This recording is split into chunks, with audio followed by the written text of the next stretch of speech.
Conquérant pacifique. Chapitre 20. La croix exaltée. Après avoir exercé son ministère pendant quelque temps à Antioche, Paul proposa à ses compagnons de travail d'entreprendre un nouveau voyage missionnaire.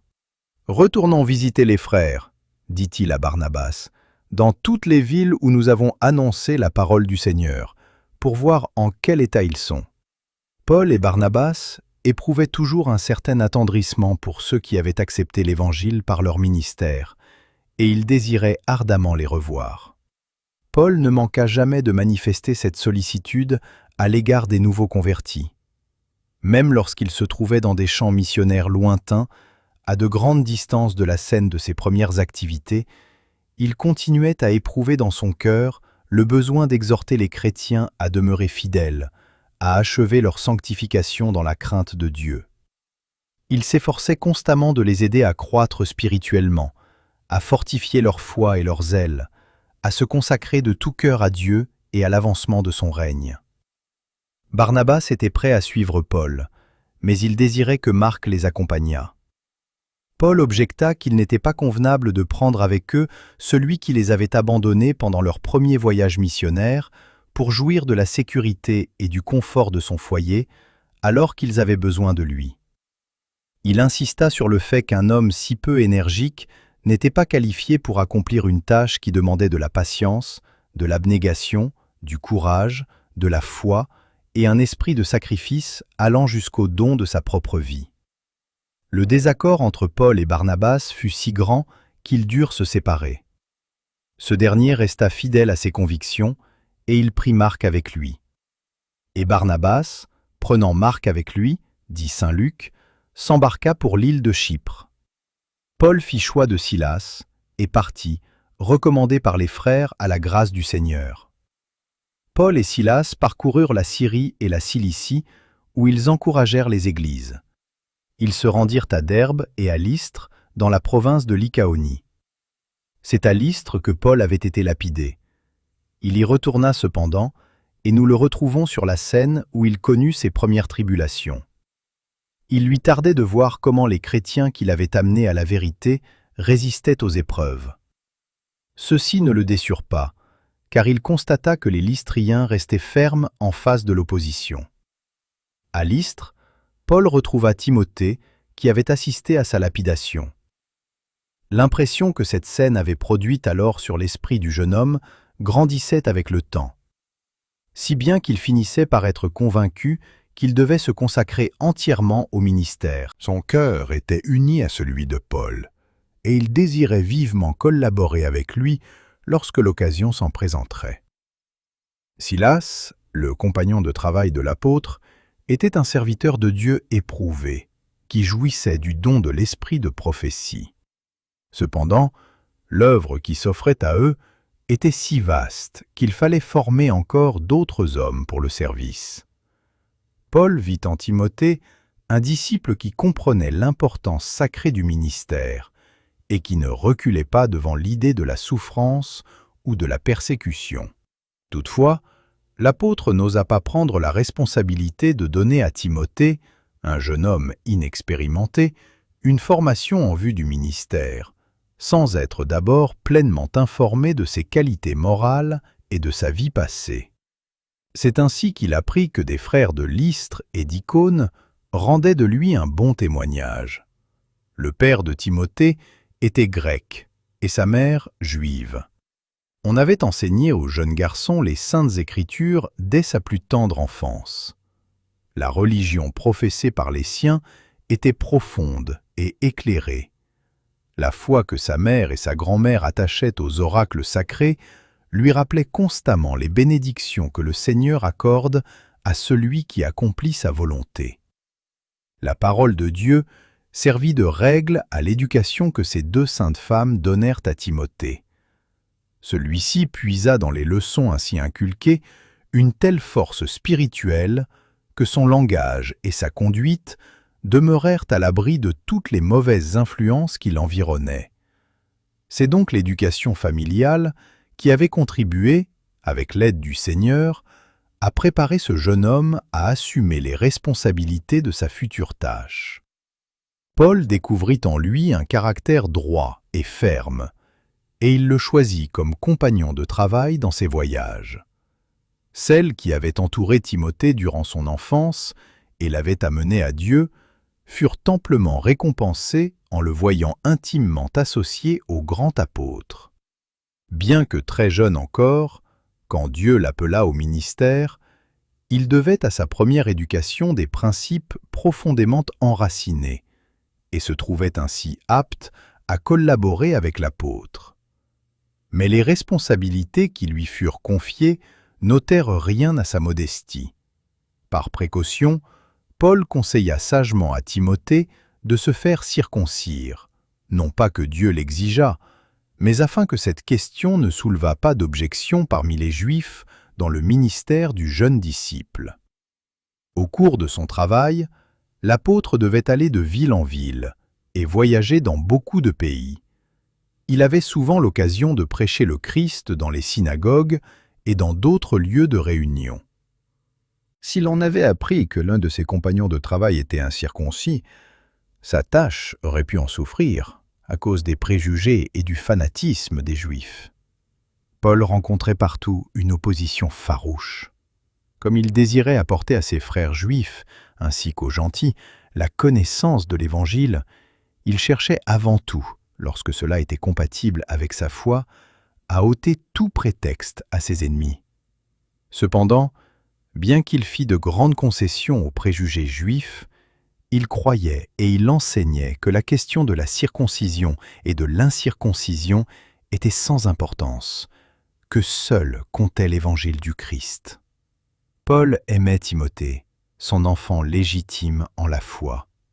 Le grand apôtre passait de longs moments à s'entretenir avec lui des Saintes Écritures, et il profitait de leur déplacement de ville en ville pour l'instruire avec soin sur les conditions qui assureraient le succès de leur travail.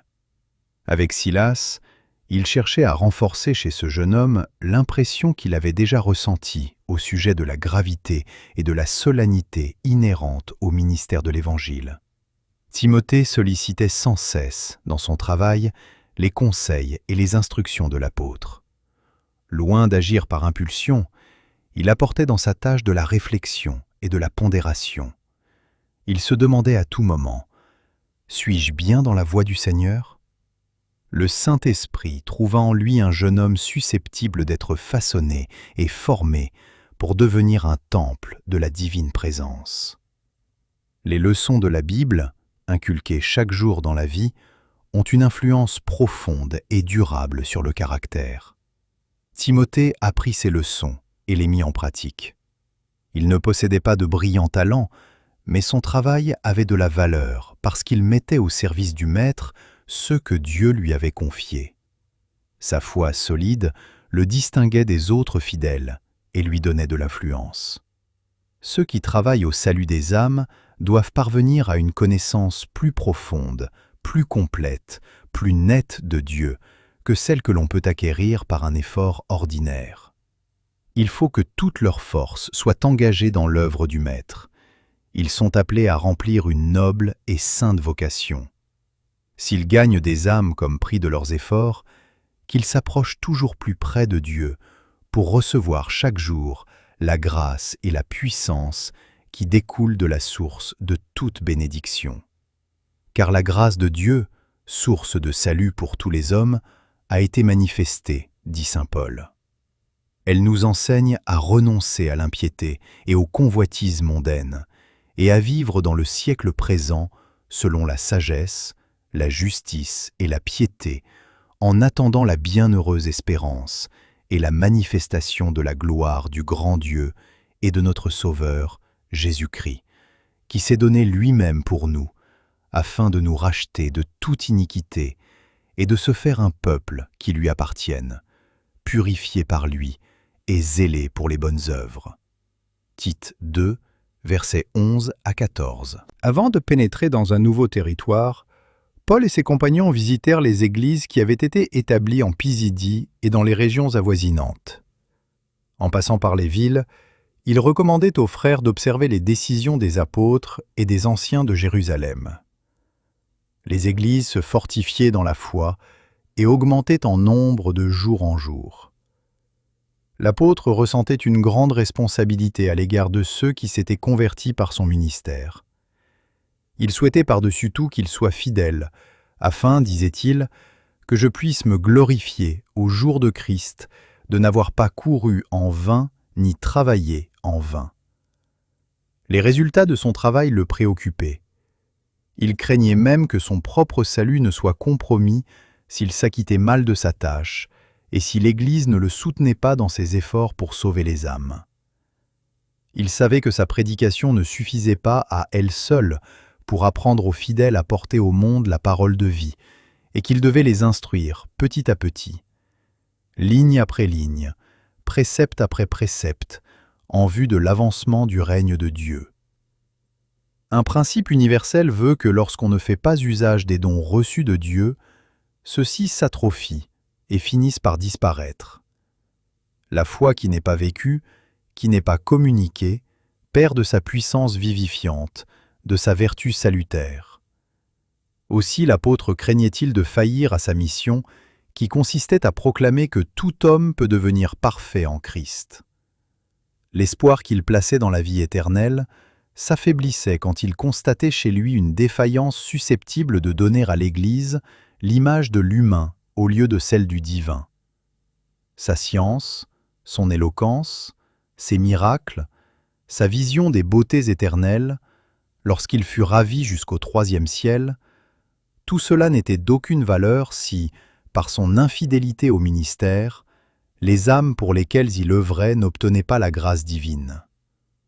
En conséquence, par ses prédications et par ses lettres, il exhortait ceux qui avaient accepté le Christ à se conduire de telle manière qu'ils soient irréprochables et purs, des enfants de Dieu irrépréhensibles au milieu d'une génération perverse et corrompue, parmi laquelle ils brillaient comme des flambeaux dans le monde, portraitant la parole de vie.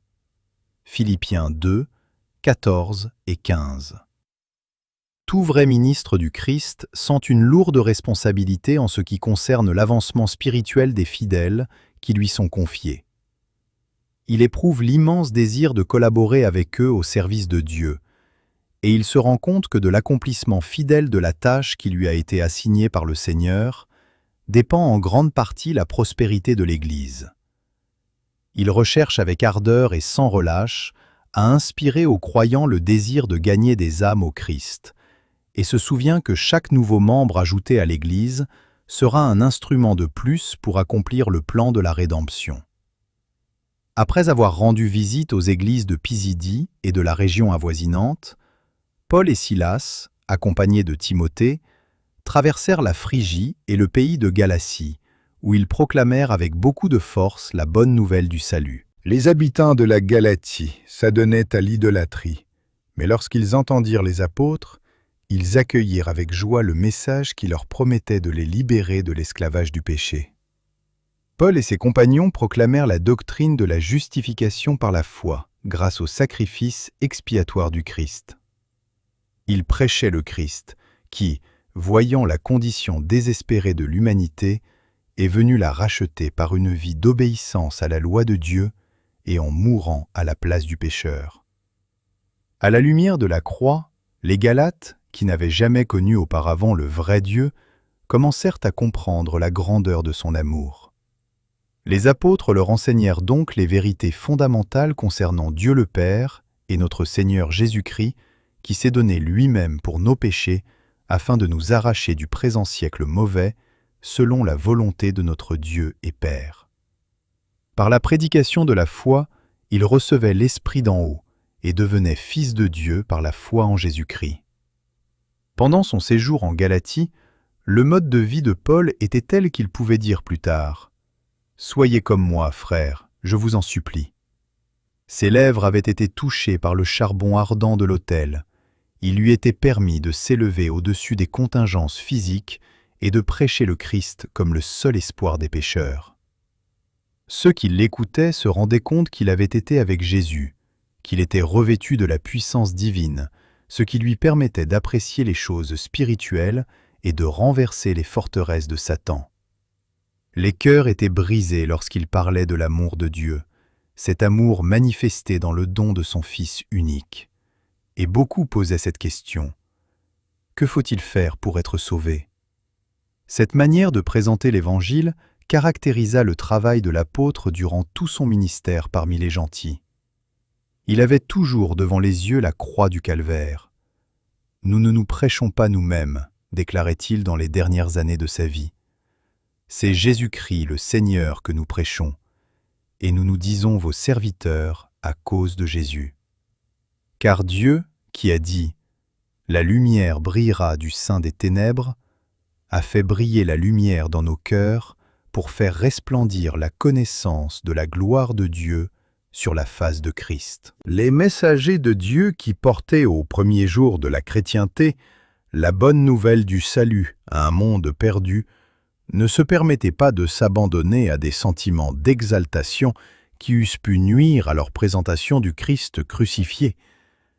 Ils n'aspiraient à aucune autorité, ni à aucune prééminence. Ils se réfugiaient dans le Sauveur, exaltant le grand plan du salut et la vie du Christ, auteur et exécuteur de ce plan. Le Sauveur, le même hier, aujourd'hui et éternellement, était le thème de leur prédication. Si, de nos jours, ceux qui enseignent la parole de Dieu élevaient de plus en plus haut la croix du calvaire, leur ministère serait plus fécond. Et si les pécheurs pouvaient jeter un regard sur cette croix et avoir une claire vision du Sauveur crucifié, ils se rendraient compte de la profondeur de la compassion divine à l'égard de l'humanité. La mort du Christ prouve l'immense amour de Dieu envers les hommes. C'est notre gage de salut. Enlever la croix aux chrétiens, c'est comme si l'on voulait supprimer le soleil du firmament. La croix nous rapproche du Sauveur et nous réconcilie avec lui. Avec la tendre compassion d'un Père, Dieu se penche sur les souffrances que Jésus a endurées pour sauver l'humanité de la mort éternelle, et il nous accepte en son Fils bien-aimé. Sans la croix, il n'y aurait aucune possibilité d'être unis au Père. C'est d'elle que viennent toutes nos espérances. Par elle resplendit l'amour du Sauveur. Et lorsque, devant la croix, le pécheur contemple celui qui est mort pour le sauver, il peut se livrer pleinement à la joie, car il sait que ses péchés sont pardonnés. Celui qui s'agenouille avec foi au pied de la croix est arrivé au plus haut sommet que l'homme puisse atteindre. Par la croix, nous apprenons que le Père céleste nous aime d'un amour incommensurable.